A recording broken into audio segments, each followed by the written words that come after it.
इमरान खान से सवाल का जवाब दो, सवाल का जवाब दो, सवाल का जवाब दो, सवाल का जवाब दो, सवाल का जवाब दो, सवाल का जवाब दो, सवाल का जवाब दो, सवाल का जवाब दो, सवाल का जवाब दो, सवाल का जवाब दो, सवाल का जवाब दो, सवाल का जवाब दो, सवाल का जवाब दो।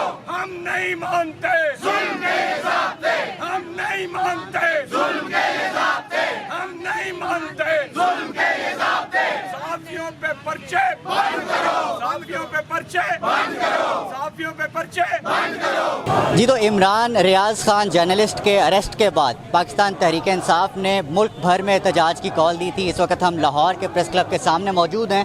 पीछे एहतजाज जारी है। क्या मैसेज देने की कोशिश कर रहे हैं? दुनिया देख रही है कि पाकिस्तान में किस तरह से ह्यूमन राइट्स वायलेशंस हो रही हैं। मेरे साथ मौजूद हैं उमर दराज गोंदल, सीनियर सहाफ़ी। सर, कैसे देखते हैं आप इस पूरी एक्टिविटी को? इम्पोर्टेड गवर्नमेंट के ये जो हथकंडे हैं, इसको दुनिया कैसे देख रही है? अच्छा, वो आपने एमनेस्टी इंटरनेशनल का बयान देख लिया होगा। उन्होंने उसका एक तो कंडेम किया और कहा कि आप उनको फौरी तौर पर रिलीज़ करें। लेकिन मैं आपको सलमान एक और बात करना चाहता हूँ। मैं हथकंडों पर सबसे उस बेवकूफ़ को और उस नालायक आदमी को पकड़ना चाहिए जो बुनियादी तौर पे इस गवर्नमेंट का, इस पूरे रिजीम का दुश्मन है, जिसने कल इमरान रियाज को गिरफ्तार करवाया। मुझे ये बताइए, इमरान रियाज गिरफ्तार ना होते, आप, मैं और ये सब लोग, ये सोशल मीडिया के ऊपर जो तूफान है और जो ऑन ग्राउंड है, सिर्फ सोशल मीडिया नहीं, ये होता कल 11 बजे से लेके इस टाइम तक, जब 7 बज रहे हैं, अभी 24 घंटे नहीं हुए, आपने क्या कमाया है? वो आपने सुना था कि आपके अक्लमंद दुश्मन से जो आपका बेवकूफ़ दोस्त होता है वो आपको मरवा देता है। यहाँ बेवकूफ़ दोस्तों ने मरवा दिया इस गवर्नमेंट को, ठीक है? और इमरान रियाज को शुक्रिया अदा करना चाहिए। जब जेल से बाहर निकले ना, उन्हें शिकवा नहीं करना चाहिए, इनको जाके मिठाई पेश करनी चाहिए कि आपकी मेहरबानी। मैं आपको मिसाल देता हूँ। आज मैं कैसे शख्स से मिला जिसका सियासत से दूर दूर तक कोई ताल्लुक नहीं है। शायद वो एक ए पॉलिटिकल रियल वाला, न्यूट्रल रियल वाला वो शख्सियत थी। उसने कहा, मुझे नहीं पता थी इमरान रियाज को, मुझे पॉलिटिक्स से कोई इंटरेस्ट नहीं है। मुझे कल देखना पड़ा उसके वीलॉग्स के अंदर जाके वो क्या बात करता है। अब मुझे ये बताइए, जिसको नहीं पता था आपने बता दिया, तो फिर आप शुक्रिया किसका अदा करेंगे? फिर जाहिर बात है उन अक्लमंदों का जिन्होंने गिरफ्तारी का। तो इससे आवाज़ें नहीं दबती। मैं ये कहूँगा, आपको गिरफ्तार कर लें, मुझे कर लें, किसी भी कर लें, वो पहले से ज़्यादा मजबूत हो जाएगा। अच्छा, एक और चीज़ है, कहा जाता है कि इस सिचुएशन में सच गो, हक गो सहाफ़ियों को डरना चाहिए, खौफज़दा होना चाहिए। आप खौफज़दा हैं? बिल्कुल भी नहीं। अच्छा, ज़्यादा से ज़्यादा क्या हो जाएगा? वो कहते हैं किसी को ना डराना चाहिए, उसको थप्पड़ नहीं मारना चाहिए, उसको थप्पड़ दिखाना चाहिए। थप्पड़ मार दिया आपने, अब क्या करेंगे आप? यानी मुझे थप्पड़ जब मार देंगे उसके बाद क्या रह जाएगा? मैं आपको एक वाकया सुनाता हूँ। एक कांस्टेबल था, उसको उन्होंने कहा, जी आपने उस अपने डीएसपी एसपी की हुक्मदूली की। उसने कहा, मैं तुम्हें सज़ा दूंगा। उसने क्या सज़ा दोगे? उसने कहा, मुझे एक ज़िले से ट्रांसफ़र करोगे, मुझे तनज़ुली करोगे। उसने कहा, ज़रा ज़रा पंजाब से उठा के कहाँ उठाओगे? डीजी खान फेंकोगे? डीजी खान से आगे तो कोई ज़िला नहीं है। उसने कहा, मेरी तनज़ुली करोगे, कांस्टेबल से नीचे कोई ओहदा तो नहीं है। इससे ज़्यादा क्या कर सकते हो? इससे ज़्यादा पकड़ने के, थप्पड़ मारने के अलावा क्या कर सकते हो? इनको कहो, इन अकल के अंधों को, कि कहीं बैठ के ना, कि वो बुखला जाते हैं आप कभी कभी। मतलब मेरे ऊपर कोई ऐसा अटैक हो ना, कोई ऐसी चीज़ हो, मुझे समझ नहीं आ रही थी मैं करूँ क्या। अच्छा उमर, एक और चीज़ की तरफ आपका मैं तवज्जो दिलाना चाहता हूँ। एक इस्लामाबाद हाई कोर्ट में सुबह पेशी हुई, उसके बाद ये अटक लेकर गए और अब कह रहे हैं रावलपिंडी दोबारा। इस पूरी एक्टिविटी को आप कैसे देख रहे हैं? ये बेसिकली मैं उसकी बात बता देता हूँ। आज उनके वकील ने एक बड़ा इंपॉर्टेंट पॉइंट उठाया। जुमे वाले दिन उन्होंने लाहौर हाई कोर्ट में पिटीशन फाइल की। उनसे कहा, आप सिर्फ आईजी साहब से ये कहें कि हमें ना केसेस की लिस्ट दे दें, कितनी है, ताकि हमें पता हो कि हम केसेस में जाना है। 17 केसेस की लिस्ट दी और ये मुकदमा 29 जून को दर्ज हुआ है। जो 4 जुलाई को आपने लाहौर हाई कोर्ट के सामने बताया, उसमें इस मुकदमे का आपने जिक्र नहीं किया हुआ। अब आप पकड़ तो बैठे हैं, देखिए पकड़ तो बैठे, करना क्या है? आप कभी इधर घुमा रहे हैं, कभी उधर घुमा रहे हैं। भाई छोड़ना पड़ेगा। जूते 100 खा लो, 100 प्याज खा लो, ये आपकी मर्जी है। इस नहीं कर सकते ये हर घंटा। अभी 24 घंटे नहीं हुए, इमरान रियाज हज गुजरते लम्हे के साथ इनके ऊपर भारी हो जाएगा। मैं आपको ये बात बताऊं, वो अंदर कस्टडी, यार उसकी तस्वीर तो देखो, मुस्कुरा रहा है। अच्छा, एक चीज़ बड़ी इंटरेस्टिंग, वो जो 6 घंटे का अल्टीमेटम था, उसके बाद कोई वीडियो सामने नहीं आई, और ऊपर से 5 घंटे का, और ऊपर से इमरान खान साहब भी धमकी दे बैठे हैं कि हमें दीवार के साथ लगाया गया तो मैं वो नाम लूँगा जो मैं अब चुप बैठा हूँ। तो इनको कितना डरना चाहिए इस चीज़? अलीम आदिल शेख को रात को लाहौर से उठा लिया, ना सिंध पुलिस मान रही, ना पंजाब पुलिस। एंटी करप्शन, वही जिसने शीरी मजारी को उठाया। इससे आपको लगता है अभी नहीं डर रहे? और डर क्या होता है? और आपको लगता है सड़क पे आके लेटना शुरू कर दें बेचारे? अब आपके सामने दुरानी साहब अगर रोना शुरू कर दें, आप भी उनके चीज़ें ले रहे हैं यार, बेचारे घबराए हुए हैं, थोड़ी उनके ऊपर हमदर्दी करें, उनसे उनको थोड़ी मदद करें उनकी। हलीम की ना बड़ी अच्छी और इंटरेस्टिंग स्टोरी है वो हम सुनते हैं, हमारे दोस्त हैं रिजीन हैदर बताते हैं। गिरफ्तार पहले किया, FIR बाद में दर्ज हुई और करप्शन का जो केस है वो दोबारा। कितने बजे मुकदमा? सर आप आज हलीम आदिल साहब के साथ मौजूद थे, क्या देखते थे, क्या जज्बे थे, और ये वो पूरी स्टोरी बताइएगा कि गिरफ्तार पहले कर लिया, करप्शन का केस बाद में बनाया। असल में मामला जो हलीम आदिल शेख साहब का था, उनके ऊपर कोई 1987 का या इस टाइम फ्रेम का कोई उन्होंने केस निकाला है जी। और क्योंकि कोई उनके पास केस निकल नहीं रहा था कि वो हलीम आदिल शेख के ऊपर कौन सा केस डालें पंजाब के अंदर, क्योंकि वो पंजाब में बैठा है, और उसको यहाँ से उठा लें। पूरे का पूरा जो मामला है दुरानी साहब वो वही है जो कल रात भी मैंने एक वीडियो लगाई थी कि सवाल करता है ये हमारी हद पर, ये अपनी हद से गुजर गया है, इसे उठा लो। और जो जो सवाल करेगा इस मुल्क के अंदर, अब अगर मैं सवाल करूंगा या उमर भाई सवाल करेंगे या दुरानी साहब आप सवाल करेंगे, तो मैं ये समझता हूँ ये उसको भी उठाएंगे, क्योंकि इन्हें जो सवाल होता है उसका जवाब देना नहीं आता। उठाया जाएगा वो मजीद सवाल उठाएंगे। हाँ, और ये जितने लोगों को उठाएंगे इस मुल्क के अंदर उतने ज्यादा सवालात बढ़ते जाएंगे और हर शख्स सवाल उठाएगा। आप देख लें हमारे पीछे इस वक्त कितने लोग सवाल उठाने वाले खड़े हैं। आज से 2-2.5 माह पहले इतने लोग सवाल उठाते थे। मैं इन अदारों से पूछता हूँ, जो इम्पोर्टेड हुकूमत हम पे मुसल्लत की गई है, इससे पूछता हूँ, आप देख लें कितने लोग सवाल उठाते हैं। आप उठा लें, दुरानी साहब को भी उठा लें, हमें भी उठा लें, और बाकी जितने साफ़ी दोस्त हैं उनको भी उठा लें, लेकिन ये सवाल बढ़ते जाएंगे, कम नहीं होंगे। उमर दराज गोंदल, 70 साल में ये कुछ नहीं हुआ जो आज हम देख रहे हैं, इस तब्दीली को कैसे देख? मैं आपको एक बात बताऊं, जो पावर थी ना वो मिडिल क्लास थी। एक खास सबका नारे पहले भी लगाता था, ये मिडिल क्लास है, यहाँ प्रॉब्लम है सर, ये पढ़े लिखे लोग हैं जो अच्छा कमाते हैं, जिनका अब नौकरियों कितना वो निकाल लोगे, क्या कुछ कर लोगे। अब ये जो नारे लगा रहे हैं यहाँ पर मैं रिपोर्ट नहीं कर सकते, और आपको क्या लगता है यहाँ से रिपोर्ट नहीं जारी होगी? सबको पता है सर ये लोग हैं जिनको लाया नहीं गया। आपको कोई बिरयानी वाली गाड़ी डब्बे वाली नजर आई तो मुझे बताइएगा, मैंने खाना खाना या नजर नहीं आ रही। ये वो लोग नहीं हैं, ये लोग खुद से आए हैं, और इसमें हो सकता है किसी को पता भी ना हो, बस इतना ही है। उन्होंने कहा जी कल एहतजाज होगा और इमरान रियाज से ये मिले भी नहीं होंगे, और हो सकता है इनमें से कोई ऐसा हो जो इमरान रियाज को पहले जानता भी ना हो, लेकिन रात को आपने उसको बताया और वो आज आ गया कि यार देखो कोई वजह तो है, तो आपने उसको गिरफ्तार किया। कभी आम आदमी को गिरफ्तार किया?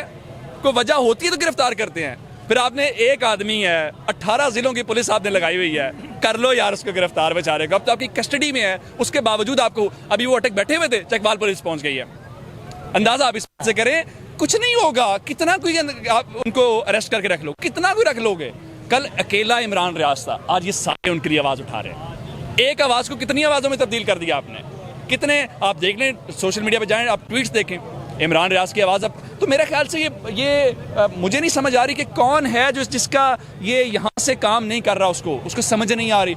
मुझे तो लगता है बेचारे बहुत परेशान है, तो परेशानी में फिर गलत फैसले ही होते हैं, ये भी गलत फैसला है। थोड़ी सी इस पे राय ले लेते हैं। इमरान खान पे जो FIR हुई, आपकी तरफ आते हैं, FIR में जो दफ़ा लगी वो पीका एक्ट के तहत थी, और इसके अलावा ये कहा गया कि इमरान रियाज खान फ़ौज को, इदारे को गंदा कर रहा है। ये इसको कैसे देख रहे हो यार? दुरानी साहब आप ये देखिए कि उसका पूरा YouTube चैनल पड़ा हुआ है, उसका पूरा Facebook पेज पड़ा हुआ है, ट्विटर अकाउंट पड़ा हुआ है। आप कोई एक वीडियो तो निकाल के लाए ना जिसके अंदर वो अदारों के खिलाफ या फौज के खिलाफ बात कर रहा है। आज जो वहाँ पे बहस हुई है अटक के अंदर मजिस्ट्रेट के सामने, आप वो बहस सुने। वकील सीधा सीधा सरकारी वकील से पूछ रहा है, भाई कहाँ पे वो सबूत हैं? जब भी कोई FIR दर्ज करनी होती है तो उसको पहले ये देखा जाता है कि जो एक क्राइम कमिट हुआ है या ऑफेंस कमिट हुआ है वो हुआ है, तो उसके बाद FIR दर्ज की जाती है। ना कोई बात है, ना कोई चीज़ है, और ना ही कोई एविडेंस है। अब एक अगर बंदा जो कठपुतली शख्स है उसको भेज दिया गया थाने के, जाके एक FIR करवा दो कि ये फौज के खिलाफ बोलता है, कोई एविडेंस तो लगाओ। उसका पूरा YouTube चैनल पड़ा है, भाई उसके अंदर से कोई एक वीडियो लेके आ जाओ जो लगा दो। दुरान से मजे की बात है कि आज सुबह जब मैं मॉडल टाउन गया हूँ तो मैं सिर्फ आपको ये बता रहा हूँ कि कौम इस वक्त कितनी जागती जा रही है। अब मॉडल टाउन के अंदर ना तो इतने साइलिन होते हैं क्योंकि सेशन और हाई कोर्ट में ज़्यादा रश होता है, वहाँ पे कम लोग होते हैं। तो मॉडल टाउन के अंदर जब हलीम आदिल शेख का पता चला लोगों को और मीडिया की बाहर गाड़ियां आई हैं, तो यकीन माने वहाँ पे बाहर लोग इकट्ठे होने शुरू हो गए हैं। लोगों ने हलीम आदिल शेख के हक में वहाँ पे नारे बुलंद करने शुरू कर दिए हैं। और जब हलीम आदिल शेख एक बंदा गिरफ्तार है, जाहिर बात है परेशानी होती है। आपने नून लीग के लोगों को गिरफ्तार देखा, इनकी शक्लें देखे किस तरीके की बनी हुई होती थी, ऐसे जिसने किसी ने ना मार मार के सुझाया हुआ होता है ना किसी को, ऐसी शक्लें होती थी इनकी। हलीम आदिल शेख को मैं जब अदालत में गया हूँ तो हलीम आदिल शेख आगे से मुस्कुरा रहे हैं। वो तस्वीर मैंने उन्होंने ट्विटर के ऊपर जो है वो पोस्ट किया है कि किस तरीके से वो विक्ट्री का निशान बना के मुस्कुरा रहे हैं, और वो जो उनसे मेरी बात हुई है वो कह रहे हैं यार जो करना है कर लें, हम अपनी आवाज़ें जो हैं वो बंद नहीं करेंगे और सवाल उठाते रहेंगे। उमर भाई, इमरान रियाज की भी हंसते हुए एक तस्वीर, वो कितनी हॉन्टिंग है इन लोगों के लिए और इन अक्लमंदों के लिए, को फाइनल मैसेज दें यार। अच्छा, मैं आपको बताऊं कि आप वो बात कर रहे थे ना कि जो उनके ऊपर लगाई दफात लगाई गई हैं, मुकदमे का मुद्दई नहीं आया, मुकदमे का मुद्दई नहीं आया। अगर वो किसी के खिलाफ बात कर रहे हैं तो वो खुद FIR करवा लें। शेरीन मज़ारी के बेटी के खिलाफ भी तो हुई थी, ईमान मज़ारी के खिलाफ। अगर वो खुद मुद्दई नहीं बन रहे तो शाह से ज़्यादा शाह के वफादार कौन है? देखे ना, अगर इदारा खुद अपने आप को नहीं महसूस कर रहा कि मेरी तज़ीक हुई है या मेरे खिलाफ बात हुई है, तो इदारे से ज़्यादा किसको महसूस हो रही है? ज़रा उसकी तबीयत तो साफ़ की जाए। तो मैं सिर्फ ये कहूँगा कि ये मसले का इस तरह हल नहीं निकलेगा। देखें, सोसाइटी में पोलराइजेशन तो बढ़ रही है, और सोसाइटी में ये आप देख रहे हैं लोग क्या बातें कर रहे हैं। इलेक्शन पे चले जाओ, देखो अब तक इलेक्शन उस दिन करवा लेते, अब तो जुलाई शुरू हो गया है, नई गवर्नमेंट आ चुकी होती। ये ना अपना नुकसान करो, ना इस मुल्क का नुकसान करो, ना इस अवाम बेचारी का करो। मेरा ख्याल से वही हल है, फ्रेश मैंडेट जिसके अंदर आए, गवर्नमेंट सुकून से। अब बुनियादी तौर पर ना, आज आपने देखा कितनी प्रेस कॉन्फ्रेंस हुई गवर्नमेंट की तरफ से, राना सनाउल्लाह अलग गए हैं, ख्वाजा साद रफ़ीक अलग गए। ये क्या वजह है? तवज्जो हटाना। भाई तवज्जो हटाने से मसला वहीं का वहीं है, सवाल वहीं के। इमरान रियाज ने क्या उस दिन कहा, सवाल हैं, जवाब दे दो, कायल कर दो, आपके साथ हूँ, नहीं तो फिर आप उस तरफ खड़े हैं, मैं इस तरफ खड़ा हूँ, और यही मसला है। तो इसलिए और इख्तलाफ राय को बर्दाश्त करना सीखो यार। अब वो वक्त गुजर गया है, अब पुराना ज़माना वो आप चीज़ों को कंट्रोल नहीं कर सकते। एक मीडियम से नहीं करोगे, ये जो आपके जितने मीडिया चैनल्स जहाँ पे आए हुए हैं, इनमें से एक भी रिपोर्ट नहीं चलाएगा, लेकिन अपने यूट्यूब चैनल्स के ऊपर लाइव दिखाएंगे जो आवाम देखना चाहती है। आज शेरीन मज़ारी की फवाद चौधरी की प्रेस कॉन्फ्रेंस कौन कौन से चैनल ने दिखाई? इनके यूट्यूब चैनल्स के ऊपर कैसे आ गई? तो इन्फॉर्मेशन नहीं रोक सकते आप। कितने वो खान साहब कहते हैं कि हर बंदे के पास फ़ोन है, ये सबसे बड़ा एक आला आ गया है जो आपके गले पड़ जाएगा। तो इन्फॉर्मेशन इस दौर को कबूल कर लो। अच्छा दुरानी साहब, मामला कुछ इस तरीके से है कि इमरान रियाज खान को आप देखें कि उन्होंने कैसे मौके पे उठाया है। पहले उस पर FIRs होती रही, उनमें उन्हें जो है वो बेल ग्रांट होती रही, अदालतों से, सेशन से होती रही, हाई कोर्ट से होती रही। लेकिन जिस दिन उसने आर्मी चीफ से कुछ सवालात किए और कुछ दरख्वास्तें अपनी उनके सामने रखी, गुफ्तगू करने की कोशिश की कि आप हमारे माई बाप हैं, आप हमारी जो इल्तजा है वो सुन लें, आप इसके ऊपर कुछ कर लें। अगर कोई शख्स मुझे तंग कर रहा है, आपके अदारे के अंदर, उसकी अंदर अदारे के अंदर तो कार्रवाई हो सकती है ना, वो अदारे का तो जवाबदेह है। वो अगर सिविलियंस का जवाब दे नहीं है, आप तो उसको अपने सामने कटहरे में ला के खड़ा कर सकते हैं, सवाल कर सकते हैं उससे। हम नहीं कर सकते, आप हमारी जगह पे सवाल कर लें, आप हमारे माउथ पीस बन जाएं। लेकिन उसका नतीजा क्या निकला आपने देखा, इमरान रियाज खान को उठा लिया गया। अब वो जो शख्स जिसके लिए थोड़ी देर पहले यहाँ इसी एहतजाज में नारे भी लग रहे थे, वो जो लाहौर में बैठ के या पंजाब में बैठ के ये एक्टिविटीज़ कर रहा है, उनका जवाबदेह कौन होगा? और ये जो सवालात उसकी कार्रवाइयों से बढ़ते जाएंगे, उन सवालात का जवाब कब दिया जाएगा? ये सिर्फ उठा के जो है वो ये आवाज़ें बंद करवाई जाएंगी, इसका जवाब आना दुरानी साहब बहुत ज़रूरी है।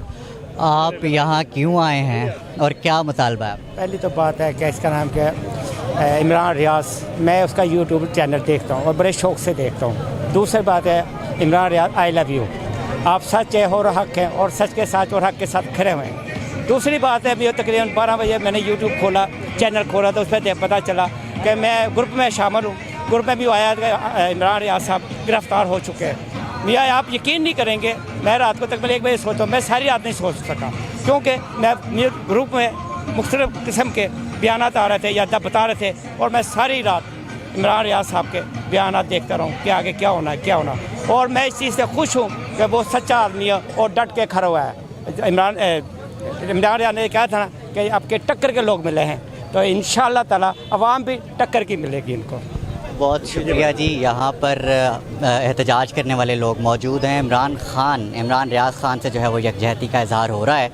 मेरे पीछे इस वक्त भी जो है वो एहतजाज जारी है, लोग अपनी आवाज़ उठा रहे हैं, मुज़ाहमत कर रहे हैं। और बताते चले कि कल रात को इमरान रियाज खान को जो है वो गिरफ़्तार कर लिया गया था। अब मुख्तलिफ़ अदालतों में जो है वो उनको घसीटा जा रहा है। एमनेस्टी इंटरनेशनल की तरफ से जो है वो पाकिस्तान से जवाब तलब कर लिया गया है कि पाकिस्तान में जो ह्यूमन राइट्स की वायलेशंस हो रही हैं उस पर पाकिस्तान जवाबदेह हो। जी।